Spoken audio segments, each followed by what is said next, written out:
അത് ശിവകുമാറിനിട്ടു, അല്ലെങ്കിൽ ശിവകുമാറിനെ മനഃപൂർവ്വം സീറ്റ് കൊടുക്കാതിരിക്കുന്നതിന് വേണ്ടി ഉള്ള ഒരു കാര്യമാണ്. ഇദ്ദേഹത്തിനെ അവിടെ മാറ്റി നിർത്താൻ ആഗ്രഹിക്കുന്നത് ഇദ്ദേഹത്തോടുള്ള വിരോധം കൊണ്ടാവണമെന്നില്ല. അപ്പോൾ സ്വാഭാവികമായിട്ടും അതിനകത്ത് വിരോധം കൊണ്ടാവണമെന്നില്ല എന്ന് നമുക്ക് പറയാൻ പറ്റത്തില്ല. കാരണം KC വേണുഗോപാലിന്റെ പഴയ ഒരു വൈരാഗ്യം ഉണ്ടോ? നിയമസഭാ തെരഞ്ഞെടുപ്പുമായി ബന്ധപ്പെട്ട് സ്ഥാനാർത്ഥി പട്ടികയൊന്നും പൂർണ്ണമായിട്ടും പുറത്തു വന്നിട്ടില്ല. എങ്കിലും തിരുവനന്തപുരം സെൻട്രലിൽ മത്സരിക്കുന്ന കാര്യത്തിൽ കോൺഗ്രസിനും CMPക്കും ഇടയിൽ ചില അഭിപ്രായ വ്യത്യാസങ്ങൾ കേൾക്കുന്നു. VS ശിവകുമാർ നേരത്തെ മന്ത്രിയായിരുന്നു, DCC പ്രസിഡന്റ് ആയിരുന്നു, MP ആയിരുന്നു. കോൺഗ്രസിന്റെ സ്ഥാനാർത്ഥിയായിട്ട് വരും, കടുത്ത മത്സരം കാഴ്ചവെക്കുമെന്നാണ് പറയുന്നത്. ഇനി ആ സീറ്റ് CMPക്ക് വേണമെന്ന് ആവശ്യമായിട്ട് വരുന്നു. കാരണം CP ജോൺ എന്ന് പറയുന്ന CMPയുടെ നേതാവിനെ വിജയം ഉറപ്പുള്ള ഒരു സീറ്റിൽ നിന്നും മത്സരിപ്പിക്കണമെന്നാണ് ആവശ്യപ്പെടുന്നത്. അവിടെ ആന്റണി രാജുവാണ് MLA. അപ്പം ആന്റണി രാജുവിനെതിരായിട്ടുള്ള വലിയ ആരോപണങ്ങൾ, കോടതി പരാമർശങ്ങളൊക്കെ നിലനിൽക്കുകയും ചെയ്യുന്നുണ്ട്. അതുകൊണ്ട് തിരുവനന്തപുരം സെൻട്രലിലെ മത്സരം ഇത്തവണ കടുക്കുമെന്ന കാര്യത്തിൽ സംശയം വേണ്ട. BJP ആരെയായിരിക്കും രംഗത്തിറക്കുക എന്നത് സംബന്ധിച്ചുള്ള വ്യക്തതയും വന്നിട്ടില്ല.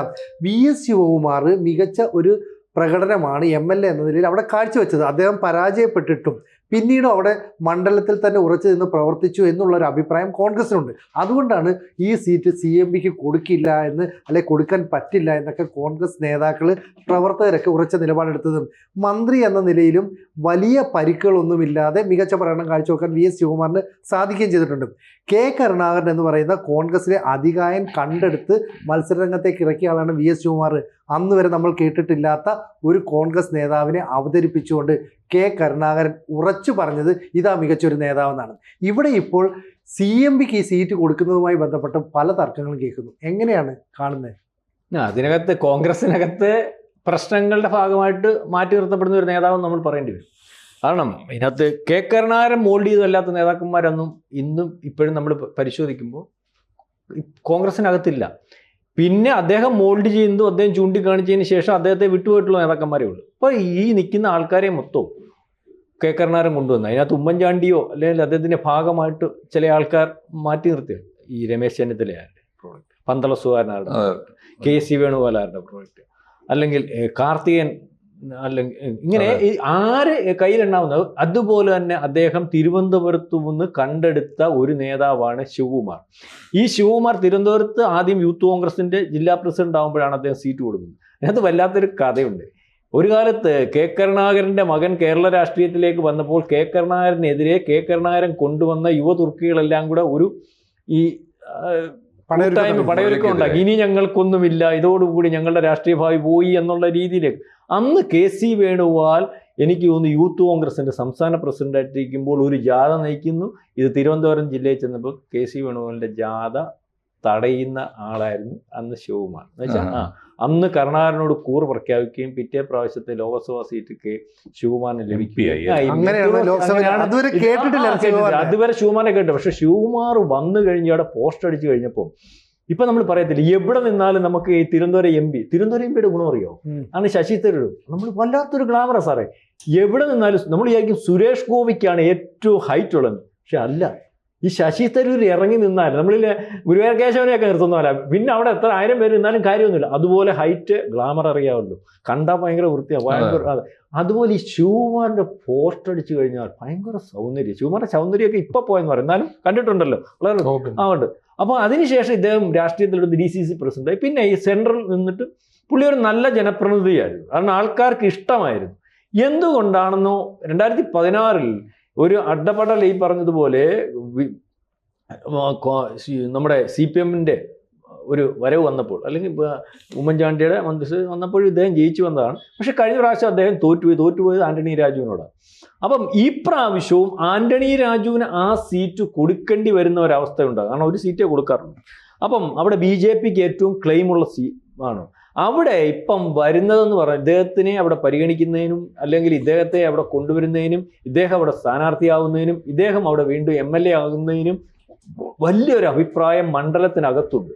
ഏതാണ്ട് സർവേ റിപ്പോർട്ടുകളൊക്കെ കനകുലു ആയാലും സർവേ റിപ്പോർട്ടൊക്കെ നടത്തിയാണല്ലോ പറയുന്ന പോലെ നമ്മൾ കോൺഗ്രസിന്റെ ഒരു കാര്യം കേട്ടില്ല, സർവേ റിപ്പോർട്ട് ഉണ്ടാകും, ആരെയും പരിഗണിക്കത്തില്ല, സർവേ റിപ്പോർട്ടിന്റെ അടിസ്ഥാനത്തിൽ കാര്യങ്ങൾ തീരുമാനിക്കും. സർവേ റിപ്പോർട്ട് അവിടെ വന്നത് കിട്ടുന്ന അനുസരിച്ചാണെങ്കിൽ ഇദ്ദേഹത്തിന് കോൺഗ്രസിന്റെ ഏറ്റവും ആദ്യം പരിഗണിക്കേണ്ട സ്ഥാനാർത്ഥി എന്ന് തിരുവനന്തപുരം സെൻട്രൽ വരുന്നത് ശിവകുമാർ തന്നെയാണ്. ശിവകുമാറിന് ഇപ്പോഴും അവിടെ MLA അല്ലാഞ്ഞിട്ട് പോലും ചില ആൾക്കാരെ പറഞ്ഞത് പഞ്ചായത്ത് മെമ്പർ എന്തുകൊണ്ട് മെമ്പർ എന്നൊക്കെ ചോദിക്കത്തില്ലേ, മെമ്പർ അല്ലാത്ത ആൾക്കാർ എന്ന് വെച്ചാൽ സ്ഥിരം മെമ്പറായിട്ടും സ്ഥിരം അംഗീകരിക്കാൻ തയ്യാറായിട്ടും അല്ലെങ്കിൽ സ്ഥിരം ഞങ്ങൾ നേതാവായിട്ടും തയ്യാറായിട്ടും ഒക്കെ ഇരിക്കുന്ന ചില ആൾക്കാർ, പ്രദേശത്തുള്ള ആൾക്കാരുണ്ട്, മെമ്പറെ എന്നൊക്കെ വിളിക്കുന്ന ആൾക്കാർ ഞങ്ങളുണ്ട്. അയാൾ മെമ്പറൊന്നും അല്ല, പക്ഷെ അയാളെന്നും അവരുടെ ഒരു ആളാണ്. ഇതുപോലെ അദ്ദേഹത്തെ MLA എന്നാണ് ഇപ്പോഴും അറിയപ്പെടുന്നത്.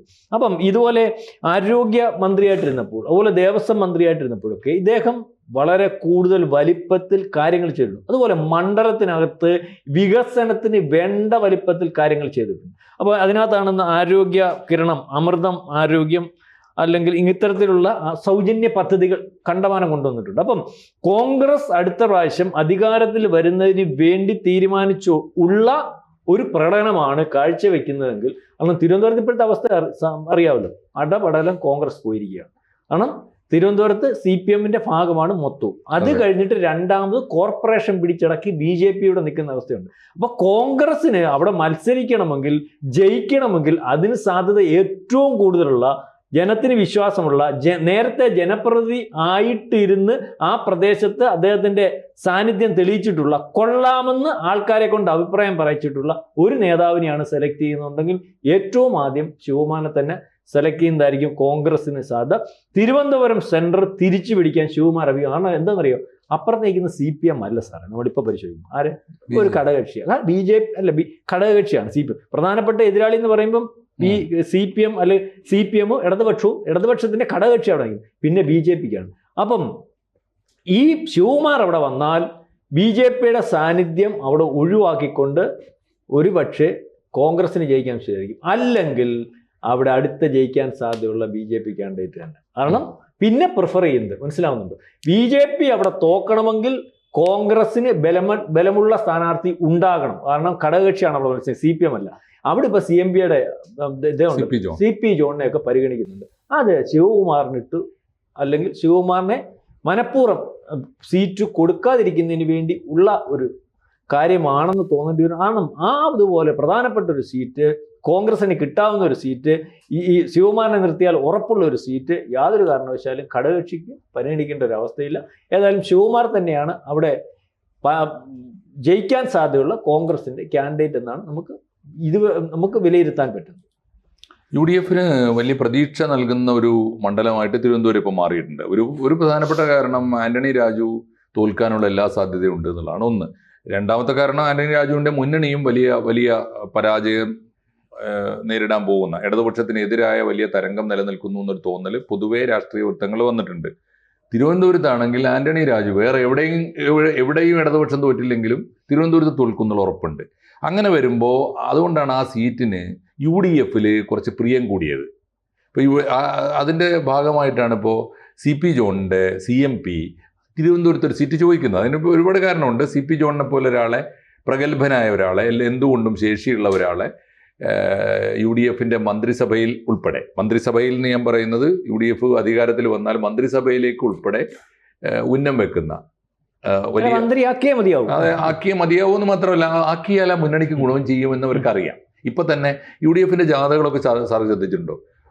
വളരെ ഏറ്റവും ചെറിയ കക്ഷിയായ CMP നേതാവ് പ്രസംഗിക്കുമ്പോഴാണ് ആളുകൾക്ക് ശ്രദ്ധ കിട്ടുന്നത്. CP ജോണിന് അങ്ങനെ കാലിബർ ഉണ്ട്. അപ്പോൾ CP ജോണിന് കൊടുക്കാൻ ആ സീറ്റ് കിട്ടിയാൽ കൊള്ളാമെന്ന് അദ്ദേഹം ആഗ്രഹിക്കുന്നുണ്ടോ എന്ന് അറിഞ്ഞുകൂടാ. എന്തായാലും CP ജോണിനെ എങ്ങനെയെങ്കിലും ജയിപ്പിച്ചെടുക്കാൻ UDF കൂടി ആഗ്രഹിക്കുന്നുണ്ടാകണം. എനിക്ക് തോന്നുന്നു ഇദ്ദേഹത്തിനെ അവിടെ മാറ്റി നിർത്താൻ ആഗ്രഹിക്കുന്നത് ഇദ്ദേഹത്തോടുള്ള വിരോധം കൊണ്ടാവണമെന്നില്ല. ഇപ്പോൾ സ്വാഭാവികമായിട്ടും അതിനകത്ത് വിരോധം കൊണ്ടാവണമെന്നില്ല എന്ന് നമുക്ക് പറയാൻ പറ്റത്തില്ല. കാരണം KC വേണുഗോപാലിന്റെ പഴയ ഒരു വൈരാഗ്യം ഉണ്ടോ? നമ്മൾ ഇതിനകത്ത് എപ്പോഴും ആലോചിക്കേണ്ട ചില കാര്യങ്ങളുണ്ട്. ഈ കാണുമ്പം ഒരു ആഘാതം ഏറ്റിട്ട് പിന്നെ അത് മാറ്റിയെങ്കിലും ഒക്കെ മനസ്സിൽ വെച്ചിട്ട് പെരുമാറാവും. കാരണം കരുണാകരന്റെ പടനായകനെ പോലെ നെഞ്ചുവിരിച്ച് നിന്നിട്ടാണ് അന്നത്തെ ആ ജാഥയ്ക്ക് നിലപാടെടുത്തത്. VS തട്ടമാണല്ലോ തിരുവനന്തപുരം.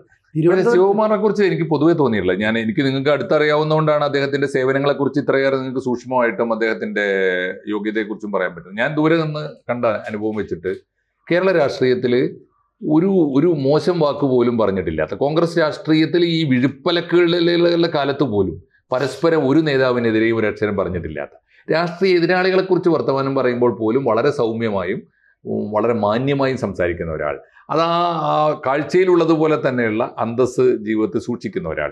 പിന്നെ വേറൊരു പ്രധാനപ്പെട്ട കാര്യമുള്ളത്, അദ്ദേഹത്തിനെതിരെ ആരോപണങ്ങൾ എന്തൊക്കെ വന്നപ്പോഴും അദ്ദേഹം ആ നാട്ടിൽ തന്നെ നിന്ന് എങ്ങും ഒളിച്ചോടി പോകാതെ, മറ്റൊരു അഭയവും തേടി പോകാതെ അവിടെ തന്നെ നിൽക്കുകയും ജനങ്ങളോടൊപ്പം നിൽക്കുകയും, ഇപ്പോഴും ആളുകൾ തിരുവനന്തപുരത്തുകാർ പറയുന്ന MLA എന്ന് വിളിക്കുന്ന അദ്ദേഹത്തെയാണ് അത്രേ, ആന്റണി രാജുവിനെ അല്ല. അപ്പോൾ MLA എന്ന് വിളിക്കുന്നത് ഇദ്ദേഹത്തെ ആയിത്തീരുന്ന മട്ടിൽ ഒരു ഒരു വ്യക്തിത്വം അദ്ദേഹം ഉണ്ടാക്കിയെടുത്തു എന്ന് ചെറിയ കാര്യമല്ല. പിന്നെ ഞാൻ അദ്ദേഹത്തെ ശ്രദ്ധിച്ചിട്ടുള്ളത്, അദ്ദേഹത്തെ ആദ്യമായി ശ്രദ്ധിക്കുന്നത് അദ്ദേഹത്തിന് ലോക്സഭ പെർഫോമൻസ് എനിക്ക് അറിഞ്ഞുകൂടാ, പക്ഷേ അദ്ദേഹം ആരോഗ്യമന്ത്രിയായിരുന്ന കാലത്ത് നമ്മുടെ അടിസ്ഥാന പോളിസി തന്നെ മാറ്റിയെടുത്തിട്ട് ഈ സ്വകാര്യ മെഡിക്കൽ കോളേജുകൾ ഉൾപ്പെടെ ഇപ്പൊ ഇന്ന് ഈ കാണുന്ന മെഡിക്കൽ കോളേജുകളൊക്കെ ഉണ്ടാക്കിയത് അന്നുണ്ടായിരുന്ന കയ്യിലെണ്ണാവുന്ന മെഡിക്കൽ കോളേജുകളല്ലേ ഉള്ളൂ. ശോചനീയ അവസ്ഥയിലായിരുന്നല്ലോ നമ്മുടെ മെഡിക്കൽ കോളേജുകൾ. ആ മെഡിക്കൽ കോളേജുകളുടെ മുഖം മാറാൻ തുടങ്ങിയതും മെഡിക്കൽ കോളേജുകൾ തമ്മിൽ മത്സരം വന്നപ്പോഴാണ്. സ്വകാര്യ മേഖലയിൽ മെഡിക്കൽ കോളേജുകൾ വെക്കാൻ തുടങ്ങി. പിന്നെ ഈ പറഞ്ഞ ദേവസ്വം മന്ത്രിയായിരിക്കുന്ന കാലത്ത് അയ്യപ്പന്മാർക്ക് ആരോഗ്യ സുരക്ഷ എന്ന് പറയുന്ന ഒരു സംഗതി, അതിനുവേണ്ടിയുള്ള ആശുപത്രികൾ, സംവിധാനങ്ങൾ ഒക്കെ വളരെ ശാന്തനായി നിന്നുകൊണ്ട് നടപ്പാക്കിയ ഒരു ട്രാക്ക് റെക്കോർഡും അദ്ദേഹത്തിനുണ്ട്. അതുകൊണ്ട് എനിക്ക് തോന്നുന്നത് UDF-കാരോടുള്ള നമ്മുടെ ഒരു അപേക്ഷ, തിരുവനന്തപുരം പിടിക്കാൻ എന്തുകൊണ്ട് ഈ സമയത്ത് തിരുവനന്തപുരം പിടിക്കാൻ ശിവകുമാറിനെ തിരിച്ചു കൊണ്ടുവരാൻ, ഇപ്പോൾ CP ജോണിനെ പോലെ ഒരാൾ ഒരു UDF മന്ത്രിസഭ വന്നാൽ CP ജോണിനെ പോലെ ഒരാൾ നിങ്ങൾക്ക് CP ജോണിനെ പോലെ ഒരാളുടെ വിവരവും അറിവും നിങ്ങൾക്ക് ഉപയോഗപ്പെടുന്നത് പോലെ തന്നെയാണ് VS ശിവകുമാറിൻ്റെ അനുഭവം, VS ശിവകുമാറിൻ്റെ ഭരണപാഠവും. അത് തീർച്ചയായിട്ടും ഗവൺമെൻറ് ഗുണം ചെയ്യുന്ന ഒന്നല്ലോ. അപ്പോൾ ശിവകുമാറിനെ ജയിപ്പിച്ചുകൊണ്ട് തിരുവനന്തപുരം സീറ്റ് നേടുന്നതോടൊപ്പം CP ജോണിന് മറ്റ് സംവിധാനങ്ങളെക്കുറിച്ച് ആലോചിക്കുകയായിരിക്കും. തിരുവനന്തപുരം ശിവകുമാറിന് വിട്ടുകൊടുക്കുന്നതായിരിക്കും UDF-നും എന്തുകൊണ്ടും നല്ലത് എന്നാണ് എനിക്ക് തോന്നുന്നത്, ആ സീറ്റ് കിട്ടാൻ. ഇല്ലെങ്കിൽ സാറ് പറഞ്ഞ പോലെ സംഭവിക്കാൻ പോകുന്നത് LDF അവിടെ ചിത്രത്തിലില്ല. BJP-ക്കാണ് സമർത്ഥമായിട്ട് BJP ഒന്ന് മനസ്സ് വെച്ചാൽ ശിവകുമാർ അല്ലാത്ത ഒരാൾ അവിടെ മത്സരിക്കുന്ന കാലത്തോളം ആന്റണി രാജു തന്നെ പോരിനിറങ്ങിയാൽ ആത്മഹത്യാപരമായിരിക്കും അത്. ആന്റണി രാജുവിൽ നിന്ന് ആ സീറ്റ് BJP-ക്ക് പിടിച്ചെടുക്കാനും എളുപ്പമാണ്. അപ്പോൾ UDF കുറച്ച് ബുദ്ധിപൂർവ്വം നീങ്ങുന്നതും ശിവകുമാറിന്റെ സേവനം ഉപയോഗപ്പെടുത്തുന്നതും എന്തുകൊണ്ടും നല്ലത് ആണ്. തിരുവനന്തപുരം സീറ്റ് ശിവകുമാറിനായിരിക്കും നന്നാവുക എന്നാണ്. ജയിക്കാൻ നല്ലത് ശിവകുമാർ തീർച്ചയായിട്ടും. കൂടുതൽ വാർത്തകളും വിശേഷങ്ങളും നിങ്ങളിലേക്ക് എത്താൻ ABC മലയാളം സബ്സ്ക്രൈബ് ചെയ്യുക, ബെൽ ബട്ടണും അമർത്തുക.